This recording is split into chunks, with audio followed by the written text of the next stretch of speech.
ओम शांति गोटे बड़ खुशीर कथा आम ओडिशा राज्य पाई आम पाखक आसुचंती विश्व प्रसिद्ध आमर मोटिवेशनल स्पीकर ब्रह्मा कुमारी शिवानी दीदी 17 तारीख जनता मैदान तांकर प्रोग्राम रखा जाइए संध्या 6 घटिका समय तो आमे समस्ते तांको बहुत वर्ष है अपेक्षा करथिले जहा द्वारा दीदी आम पाखरे पहुंचती चिरंतन खुशी उपरे से आमको मार्गदर्शन करिवे। आउ गोटे खुशीर कथा आम ओडिशा सरकार तांको राज्य अतिथि भावरे घोषणा करिसेंती। आउ आम प्रोग्राम को मान्यवर चीफ मिनिस्टर मध्य आसुचंती।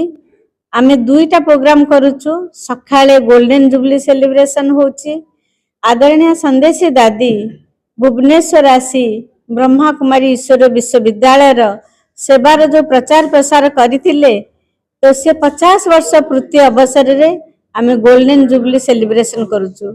आ एई प्रोग्राम रे 50 जन जुगल को आमे सम्मानित करूछु जो माने घर गृहस्थ भितर रही निजर कर्ममय जीवन रे थाई गोटे जोगी जीवन जीउचंती गोटे पवित्र जीवन जीउचंती तो सेई भाई भौणी मानकू आमे सम्मानित करिवु।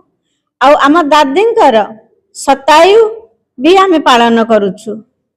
आउ संध्या बेलू पब्लिक प्रोग्राम रखा है तेणु गणमाध्यम द्वारा आमे ओडिशार समस्त भाई भौणी मानकू स्वागत जनाऊछु। निश्चित भावरे एही प्रोग्राम रे उपस्थित रही लाभान्वित होंतु। ओम शांति।